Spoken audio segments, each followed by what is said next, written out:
வணக்கம். 7 Winstore technology. இப்போ என்ன கிளாஸ் பார்க்க போகிறோம் அப்படின்னா, போர்டு வந்து பார்த்திங்கன்னா தண்ணி பட்டு வந்தது. அதை எப்படி நம்ம க்ளீன் பண்ணுறது, எப்படி நம்ம ஷார்ட் கண்டுபிடிக்கிறது. இப்போ மொபைல் வந்துருச்சு அப்படின்னா முதல்ல வந்து பார்த்திங்கன்னா எந்த இடத்துல ஏதாவது வெளியில் எங்கே ஒர்க் பண்ணியிருந்தாங்கன்னா எந்த இடத்துல அந்த இடத்துல சர்வீஸ் பண்ணியிருக்கான்னு பார்க்கணும். அதே மாதிரி தண்ணி பட்டுருக்கான்னு பார்க்கணும். தண்ணியை பொறுத்தவரை வந்து ஒயிட்டு, க்ரீனு, பிளாக், அது 3 ஸ்டேஜ் இருக்குது. அப்போ அந்த ஸ்டேஜில் எந்த ஸ்டேஜில் அந்த ஃபோன் கண்டிஷன் இருக்குது அப்படின்ற விஷயத்தை தெரிஞ்சுக்கணும். அது மாதிரி ஏதாவது ஜம்பர் அடிச்சிருப்பாங்க, ஸ்பேர்ஸ் மாற்றிருப்பாங்க, ஐசிஎம் மாற்றிருப்பாங்க. அது என்னன்ற விஷயத்த ஃபஸ்ட்டு தெளிவாக நோட் பண்ணிக்கணும். இப்போ மைக்ரோஸ்கோப் வச்சு நம்ம தெளிவாக வந்து எந்தெந்த இடங்களில் என்ன மாதிரி ஃபால்ட் ஆகிருக்கு, தண்ணி பட்டிருக்கா இல்லையான்ற விஷயத்த தெளிவாக நான் பார்த்துக்கணும். இந்த ஃபோனை பொறுத்தவரை பாருங்கள், ஃபுல்லாக வந்து பார்த்திங்கன்னா ஒயிட்டு, க்ரீன் இந்த 2 கண்டிஷன் அதிகமாக இருக்குது.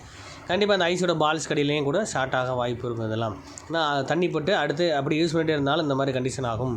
அப்போ போர்டில் ஷார்ட் சர்க்யூட் ஆகிட்டு இருக்கும். அதாவது ஃபுல் ஷார்ட்டு, நார்மல் ஷார்ட் ரெண்டுமே நடந்திருக்கும். அதாவது ஷார்ட்டை பொறுத்தவரை ஃபஸ்ட்டு தண்ணினால் நடக்கும். அதே மாதிரி தப்பாக சால்டிங் பண்ணாலும் சரி, ரொம்ப ஓவராக ஹீட் பண்ணாலும் இந்த பால்ஸ், ஐஸோட பால்ஸு ஷார்ட் ஆக வாய்ப்பு இருக்கும். அப்போ அதை நம்ம தேடி கண்டுபிடிக்கணும். ஃபஸ்ட்டு பேசிக்கான விஷயங்கள் ஃபஸ்ட்டு நோட் பண்ணிக்கணும். அதாவது போர்டு எடுத்துகிட்டு ஃபுல்லாக தண்ணி என்ன கண்டிஷனில் இருக்குது, எங்கெல்லாம் தண்ணி பட்டிருக்கு, அதை பண்ணுறதுக்கு முன்னாடி ஃபஸ்ட்டு பிளேட்டை ரிமூவ் பண்ண தெரியும். அதாவது ஹீட்ஸிங் அந்த மேலே இருக்க அந்த பிளேட்டை வந்து நம்ம தனியாக ரிமூவ் பண்ண தெரியணும். அதாவது கட்டரை வச்சு கட் பண்ண தெரியணும். அதுக்கு தனியாக கட்டர்ஸ் இருக்குது. அது எப்படின்ற விஷயத்தை நெக்ஸ்ட் வீடியோ தரேன் உங்களுக்கு. அதே மாதிரி ப்ளோயர் வச்சு ஹீட் பண்ணி நம்மளுக்கு அந்த பிளேட்டை ரிமூவ் பண்ண தெரியணும். அப்போ எந்தளவுக்கு ஹீட் வைக்கணும், எவ்வளோ ஏர் வைக்கணுன்ற விஷயம் நம்ம அதை தெரிஞ்சுக்கணும். இது ஒன் பை ஒன்னாக வந்து ப்ராக்டிக்கலாக செய்ய ட்ரை பண்ணணும். அப்போ ஃபோனை தெளிவாக நம்ம பிரித்ததுக்கப்புறம் நம்ம நெக்ஸ்ட்டு ஃபுல்லாக ஓப்பன் பண்ணி காமிச்சிட்ருக்கேன் உங்களுக்கு. இந்த இடத்துல ஃபுல்லாக தண்ணி கம்ப்ளீட்டாக அரிச்சிருக்கு. அப்போ என்னென்ன செக்ஷனில் எங்கெங்கே அழிச்சிருக்குன்னு தெரியணும். அப்போ அந்த சர்க்யூட்டில் வரக்கூடிய கெப்பாசிட்டி லைனை வச்சு நம்ம கன்ஃபார்ம் ஓகே இந்த இடத்துல ஷார்ட் இருக்குது, அது என்ன செக்ஷன்ற விஷயம், அதை என்ன வோல்டேஜ்ன்ற விஷயமும் நம்ம ஈஸியாக தெரிஞ்சுக்க முடியும். இப்போ கம்ப்ளீட்டாக 2 டைரெக்ஷன்லையும் 2 போர்டில் ஃப்ரண்ட் அண்ட் பேக் 2 பக்கமும் உங்களுக்கு வந்து ரிமூவ் பண்ணி எங்கெல்லாம் தண்ணி பட்டிருக்கோ அதை ஃபுல்லாக நான் காமிச்சிட்ருக்கேன். இது மாதிரி ஒரு ஃபோன் எடுத்து முழுமையாக ஃபஸ்ட்டு என்ன கான்செப்ட் நடந்திருக்குன்ற விஷயத்த தெளிவாக எல்லோரும் ஃபாலோ பண்ணி நோட் பண்ணிக்கோங்க. அதுக்கப்புறம் தான் நம்ம மற்ற செக்கிங் பண்ணணும். எடுத்தோடனே நம்ம வந்து டேரெக்டாக நம்ம யூஎஸ்பி போர்ட்டு ரீடிங் பார்க்குறதோ, டிசி ரீடிங் பார்க்குறதோ செய்யக்கூடாது. மெயினாக வந்து போர்டு நார்மலாக நம்ம கண்டிஷனில் நம்ம கண்ணில் வச்சு நம்ம மைக்ரோஸ்கோப் வச்சு ஃபாலோ பண்ணி கண்டுபிடிச்சிக்கணும். அதுக்கப்புறம் தான் நெக்ஸ்ட் வந்து மீட்டர் வச்சு செக் பண்ணுற கான்செப்ட், அதையும் நம்ம செக் பண்ணி காட்ட போகிறோம். அதேமாதிரி போர்டு தண்ணியில் விழுந்தால் அதை க்ளீன் பண்ணுறதுக்கு தனியாக ஆயில்ஸ் இருக்குது. இப்போ எல்லோரும் யூஸ் பண்ணுற ஆயில் மாதிரி கிடையாது. இது தனியாக வந்து நான் வந்து ப்ராப்பராக வந்து பண்ணிக்கிட்டு இருக்கேன். இது ஆரம்பத்துலேருந்து இருக்கிறது 22 வருஷம் ரேஞ்சில் வந்து அந்த ஆயில் கன்ஃபார்ம் பண்ண கண்டுபிடிச்சேன். இந்த ஆயில் விஷயம் என்னமோ நல்ல ஒர்த்தபுளாக இருக்குது. அது மாதிரி எலக்ட்ரானிக்ஸ் போர்டு எதுவாக இருந்தாலும் கம்ப்ளீட்டாக க்ளீன் பண்ணுறதுக்கு இந்த ஆயில் கண்டிப்பாக யூஸ் ஆகும். அந்த ஆயிலை பற்றியும் நெக்ஸ்ட்டு வந்து உங்களுக்கு வீடியோஸ் தரேன். உங்களுக்கு கம்ப்ளீட்டாக வந்து இந்த ஆயிலை ஊற்றுனதுக்கப்புறம் தண்ணி இருந்து அதிகமாக நுர வரும். இந்த ஆயிலை பொறுத்தவரை தண்ணி இல்லைன்னா நார்மலாக ஜஸ்ட் வந்துட்டு போயிடும். இதை நல்லா க்ளீன் பண்ணி எடுக்கும்போது ஃபுல்லாக டஸ்ட்டு, மண் எல்லாமே கம்ப்ளீட்டாக கிளியராக வரும் உங்களுக்கு. அப்போது ஃபுல்லாக நுர வர நம்ம க்ளீன் பண்ணிக்கிட்டே இருக்கணும். திரும்ப ஒரு தடவை க்ளீன் பண்ண ஆயில் ஊற்றினாலே போதும். அடுத்து நம்ம ப்ரெஷ்ஷை வச்சு க்ளீன் பண்ணிட்டே இருந்தால் போதும். ஃப்ரண்ட் அண்ட் பேக் எல்லா டேரக்ஷன்லையுமே பண்ணணும். அதுக்கு முன்னாடி நம்ம க்ளீன் பண்ணுறதுக்கு முன்னாடி கேமரா மற்றதெல்லாம் ரிமூவ் பண்ணிக்கணும். டிஸ்பிளே இருக்கக்கூடாது. அதேமாதிரி மேலே பிளேட்லாம் ரிமூவ் பண்ணி எடுத்தால் பெஸ்ட்டாக இருக்கும். அது இல்லாமல் அப்படியே பண்ணிங்க அப்படின்னா உள்ள ஆயிலும் உள்ளே போயிடுச்சுன்னா அதுவும் அரிக்க ஆரம்பிச்சிடும். அதனால் தெளிவாக அந்த பிளேட்டெல்லாம் பிரித்து ஹீட்ஸிங் இந்த பிளேட்டெல்லாம் பிரிச்சுட்டு இந்த மாதிரி ஆயிலை ஊற்றி கம்ப்ளீட்டாக நம்ம க்ளீன் பண்ணி உங்களுக்கு காமிச்சிட்ருக்கேன். இந்த மாதிரி ஃபுல்லாக ஃப்ரண்ட் அண்ட் பேக் நல்லா க்ளீன் பண்ணணும். ஒரு 5 நிமிஷம் 10 நிமிஷம் ரேஞ்சில் நல்லா க்ளீன் பண்ணாலும் பிரச்சனை இல்லை. ரொம்ப அரிச்சு போன ஸ்பேர்ஸ் இருந்துச்சுன்னா கண்டிப்பாக க்ளீன் பண்ணும்போது கீழே உள்ள வாய்ப்பு இருக்கும். அப்போ இதுக்கு ஒரு ஹார்டான ப்ரஷ் இல்லாமல் நார்மல் சாஃப்டான ப்ரஷ் வச்சு யூஸ் பண்ணுங்கள், பெட்டராக இருக்கும். ரொம்ப ஹார்டாக பண்ணிங்கன்னா அது தேய்க்கும் போதே கண்டிப்பாக ஸ்பேர்ஸ் வந்துடும். ஃபுல்லாக கம்ப்ளீட்டாக க்ளீன் பண்ணிவிட்டு நல்லா உதறிடணும். இதை நம்ம ஃபுல்லாக உதறிட்டு துணி வச்சு தொடச்சிட்டு அப்புறம் ப்ளோயர் வச்சு ஹீட் பண்ணணும். கண்டிப்பாக ஹீட் பண்ணாமல் பண்ணக்கூடாது. அதை ஹீட் பண்ணி வச்சுருக்கேன் நான் அந்த போர்டில். ஆல்ரெடி ஃபஸ்ட்டு பார்த்த போர்டுக்கும் இப்போ பார்க்குற போர்டுக்கும் வித்தியாசம் கண்டிப்பாக உங்களுக்கு தெரியும். நல்லா ஃப்ரெஷ் ஆயிரும் போர்டு. இப்போ இதுக்கப்புறம் நெக்ஸ்ட்டு வந்து பார்த்திங்கன்னா இது எங்கே ஸ்டார்ட் பண்ணி வரும், ஒரு சர்க்யூட் எடுத்துகிட்டால் சப்ளை லைன் எங்கேருந்து வரும் அப்படின்னா பிஎம்ஐசிலேருந்து ஃபஸ்ட்டு வரும். அதில் விபிகே சப்ளை காயில் யூஸ் பண்ணியிருப்பாங்க. அதுக்கப்புறம் அது அவுட்புட் லைன் வந்து கண்டிப்பாக எல்லா இடத்துலையுமே கெப்பாசிட்டி யூஸ் பண்ணியிருப்பாங்க. அப்போ நம்ம நெக்ஸ்ட்டு வந்து நம்ம கெப்பாசிட்டி செக் பண்ணி பார்க்க போகிறோம். அப்போது பேரல் கான்செப்ட்டில் கெப்பாசிட்டி யூஸ் பண்ணியிருப்பாங்க, எல்லாருக்கும் தெரியும். பேரலாக ஒரு கால் ப்ளஸ் ஒரு கால் மைனஸ். அப்போ அந்த இடத்துல ஷார்ட் ஆகும். அப்போ ஷார்ட்டில் வந்து ஃபுல் ஷார்ட், நார்மல் ஷார்ட் 2 டைப்புன்னு சொன்னேன் நான். ஃபுல் ஷார்ட்னா வயர் மூலமாக சேரக்கூடிய விஷயம் தான் ஃபுல் ஷார்ட்டுன்னு சொல்லுவோம். நம்ம இங்கே செக் பண்ணும்போது பீப் சவுண்ட் அடிக்குது அப்படின்னா கண்டிப்பாக அது மைனஸாக இருக்க வாய்ப்பு இருக்குது. இந்த பக்கம் செக் பண்ணும்போதும் பீப் சவுண்ட் அடிக்குது அப்படின்னா கண்டிப்பாக இது ஷார்ட் ஆகிருக்குன்னு அர்த்தம். அது கெப்பாசிட்டை ஃபாலோ பண்ணணும். கெப்பாசிட்டை ஃபாலோ பண்ணால் ஈஸியாக கண்டுபிடிச்சிடலாம். சப்ளை லைன் கெப்பாசிட்டி நம்ம தெரிஞ்சிருக்கணும். பேரலாக கொடுத்துருக்காங்க. அதே டவர் செக்ஷனில் கண்டிப்பாக அதை சொல்ல முடியாது. டவர் செக்ஷனில் சிக்னல் போகிற பாதையில் கண்டிப்பாக காயில் யூஸ் பண்ணியிருந்தால் கண்டிப்பாக 2 பக்கம் சவுண்ட் வரும். அதை நெக்ஸ்ட் பார்ப்போம் நம்ம. இப்போ இந்த கெப்பாசிட்டி அந்த நெட்வொர்க் செக்ஷனில் வரக்கூடிய சப்ளை தரக்கூடிய கெப்பாசிட்டி செக் பண்ணலாம். கேட்டுங்க, சப்ளை தரக்கூடிய கெப்பாசிட்டி இது மாதிரி பவர் சப்ளை ஏரியாவிலேருந்து VPH லைன்லேருந்து மெயின் பவர் ஐசி போகும். சுற்றி பக்காயில் இருக்குது பார்த்தீங்களா, கருப்பு கருப்பாக இருக்குது பார்த்தீங்களா, ஃபுல்லாக காயில். அந்த காயில் வரக்கூடிய லைன் ஃபஸ்ட்டு ஒர்க் ஆகணும்னா அதுக்கு மெயின் சப்ளைலேருந்து VPHலேருந்து சப்ளை பவர் ஐசிக்கு போகணும். அந்த கெப்பாசிட்டி 2 எண்டில் செக் பண்ணும்போது 2 பக்கம் பீப் சவுண்ட் அடிக்குது. கண்டிப்பாக இந்த கனெக்ஷன் இது வரைக்கும் அந்த கெப்பாசிட்டி கனெக்ஷன் இங்கே மட்டும் இல்லை, அடுத்த கெப்பாசிட்டி இருக்குது. அப்போ நீங்கள் எத்தனை கெப்பாசிட்டி இருக்குது, அப்புறம் ஒவ்வொரு கெப்பாசிட்டி உடச்சா சார் எடுக்கணுமா சார், எடுத்து தான் கண்டுபிடிக்கணுமா? கண்டிப்பாக அப்படி பண்ணணும் அவசியமே இல்லை. அதுக்கு பதிலாக நம்ம ரோசின் பேஸ்ட் அப்ளை பண்ணி ஈஸியாக கண்டுபிடிக்க முடியும். அப்போ எந்தெந்த லைனில் ஷார்ட் இருக்குது, எத்தனை கெப்பாசிட்டி ஷார்ட் ஆகிருக்கு அப்படின்ற விஷயத்த நம்ம முழுமையாக தெரிஞ்சிருக்கணும். அப்போது பொதுவான ஒரு 10-20 இடத்துல இருக்குன்னா கண்டிப்பாக 10-20 இடத்துல எடுக்கக்கூடாது.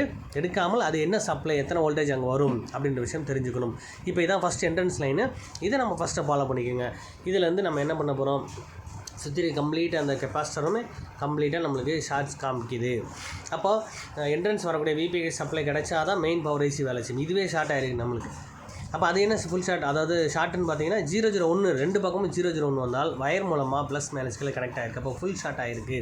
அப்போது இந்த இடங்கள் ஃபுல்லாக கன்ஃபார்ம் பண்ணிட்டோம். இப்போ எதில் நம்ம இன்ஜெக்ட் பண்ணி கொடுக்குறது அப்படின்னா எந்த இடத்துல வேணால் கொடுக்கலாம். நீங்கள் ஆரம்பத்துலேருந்து கொடுத்தாலும் சரி, கடைசியிலேருந்து கொடுத்தாலும் சரி, கண்டிப்பாக அதோட பாதையில் எங்கே இருக்கும். இப்போ நம்ம ஜஸ்ட் இன்னொரு இடத்துக்கு பார்ப்போம். இது மாதிரி நிறைய கெப்பாசிட்டர் இருக்குது. இங்கே ஒரு நெட்வொர்க் ஐசி இருக்குது. இந்த ஐசியில் நம்ம அதை செக் பண்ணி பார்க்கும்போது இதுக்கும் அதேமாதிரி ஒரு சைடு சவுண்ட் வருது அப்படின்னா ஓகே இது மைனஸ், இன்னொரு பக்கம் வந்து வேல்யூ வருது அப்படின்னா கண்டிப்பாக அது ப்ளஸ். இந்த இடத்துல வந்து நம்மளுக்கு சவுண்ட் வந்துருச்சுன்னா இதுவும் அது சம்மந்தப்பட்ட பாதைன்னு தெரிஞ்சுக்கலாம். ஒரு பாதையில் நிறைய இடத்துல போகுதுன்னா அது நிறைய இடங்கள் ஷார்ட் இருந்தால் காமிக்கும். அது சம்மந்தம் இல்லாத பாதைனா கண்டிப்பாக நம்மளுக்கு காமிக்காது.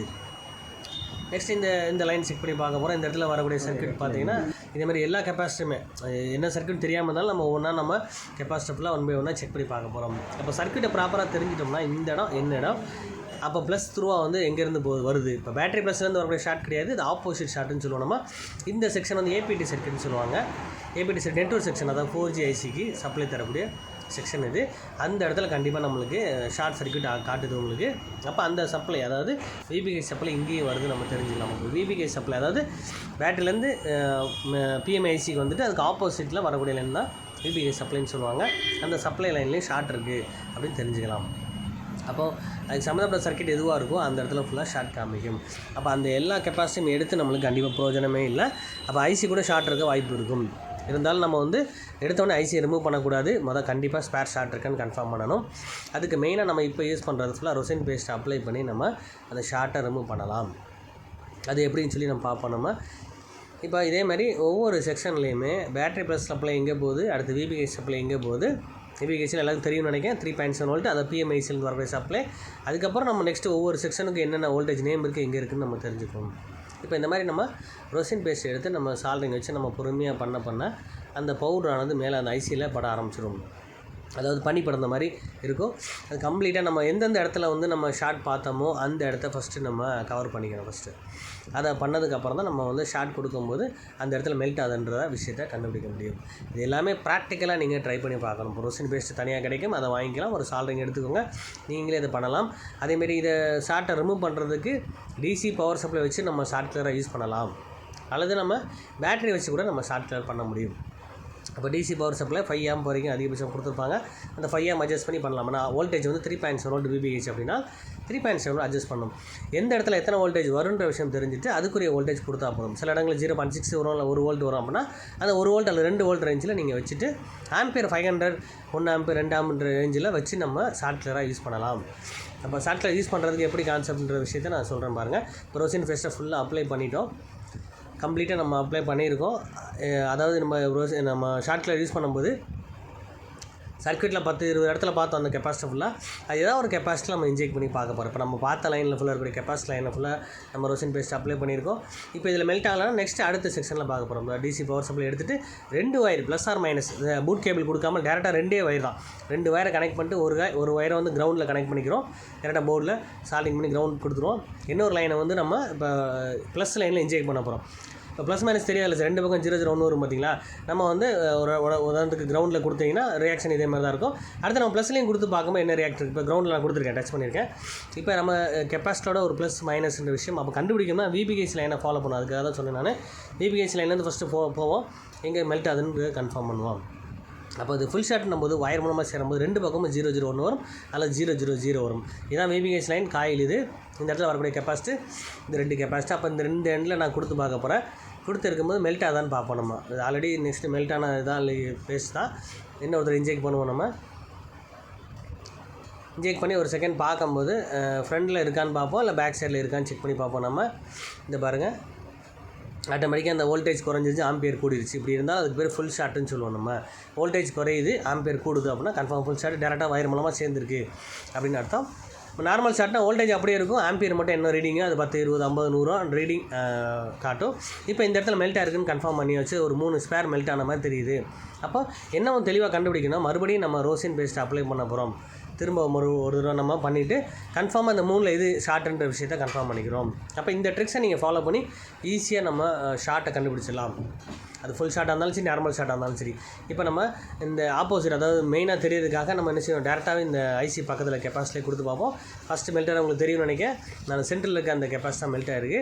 அந்த கெப்பாசிட்டை மட்டும் ரிமூவ் பண்ணி நம்ம பார்ப்போம், ஷார்ட் போயிருக்கான்னு கன்ஃபார்ம் பண்ணுவோம். நம்ம இந்த கெப்பாசிட்டி மெல்ட் ஆகிருக்கு. நம்ம சால்ட்ரிங் வச்சு நம்ம ரிமூவ் பண்ணிடலாம், இல்லை ப்ளோயர் வச்சு ஹீட் பண்ணியும் பொறுமையாக நம்ம எடுக்கலாம். அப்போ நான் இதை டேமேஜ் அதை உடச்சி எடுத்து காட்டுறேன் உங்களுக்கு. அந்த இடத்துல ஷார்ட் போதான்னு கன்ஃபார்ம் பண்ணுவோம். நம்ம அதாவது ஷார்ட்டை பற்றி தெரியணும், எப்படி ரிலீஸ் பண்ணுறதுக்காக தான் அந்த கான்செப்ட் கொடுத்துருக்கேன். நான் ஒவ்வொருத்தரும் ப்ராக்டிக்கலாக செஞ்சு பாருங்கள். முதல் மீட்டரை வச்சு தெளிவாக ஷார்ட்டான கெப்பாசிட்டி எதுன்னு கன்ஃபார்ம் பண்ணணும். அதுக்கப்புறம் சர்க்கியூட்டை ஃபாலோ பண்ணி அது என்ன வோல்டேஜ் லைன்றது தெரிஞ்சுக்கோங்க. அப்போ அது ஃபுல் ஷார்ட்டாக நார்மல் ஷார்ட்டான்னு தெரிஞ்சுக்கணும். அதேமாதிரி பேரல் தான் ஷார்ட் ஆகும், சீரிஸ் ஷார்ட் ஆகாது. இந்த பொருளை ரிமூவ் பண்ணிட்டோம். திரும்ப அந்த பொருளை வைக்கணுமா சார் கேட்டால், கண்டிப்பாக நம்ம அந்த இடத்துல ஃபில்டர் பண்ணக்கூடிய பொருள்லாம் கண்டிப்பாக வச்சே ஆகணும். ஏன்னா திரும்ப ஃபால்ட் ஆகுதுன்னா அந்த இடத்துல கண்டிப்பாக சேஃப்டிக்கு அந்த பொருள் இருக்கணும். அப்போ சேம் அதேமாதிரி பவர் சப்ளை ஏரியாவில் கூட இந்த கெப்பாசிட்டி எடுத்து நம்ம ஃபிக்ஸ் பண்ணலாம். இப்போ எடுத்துட்டோம், நம்ம மீட்டர் வச்சு செக் பண்ணி உங்களுக்கு காமிக்கிறேன். ஷார்ட் போதான்னு பார்ப்போம். ஏற்கனவே 2 பக்கம் சவுண்ட் வந்துச்சு பார்த்தீங்களா, கண்டிப்பாக சவுண்ட் வருதான்னு பார்ப்போம். நம்ம ஒரு 2ல் சவுண்ட் வருது, இன்னொரு பக்கம் வேல்யூ வருது அப்படின்னாலும் கண்டிப்பாக அந்த ப்ராப்ளம் சால்வ் பண்ணணும் அப்படின்ற விஷயத்தை கன்ஃபார்ம் பண்ணிட்டோம். அந்த ப்ராப்ளத்தை சால்வ் பண்ணியாச்சு. நம்ம இப்போ ஆல்ரெடி ஃபஸ்ட்டு பார்த்தோம் பார்த்தீங்கன்னா அந்த கெப்பாசிட்டியில் என்ன செக் பண்ணி பார்ப்போம். ஒரு பக்கம் சவுண்டு, இன்னொரு பக்கம் வேல்யூ நம்மளுக்கு வருது.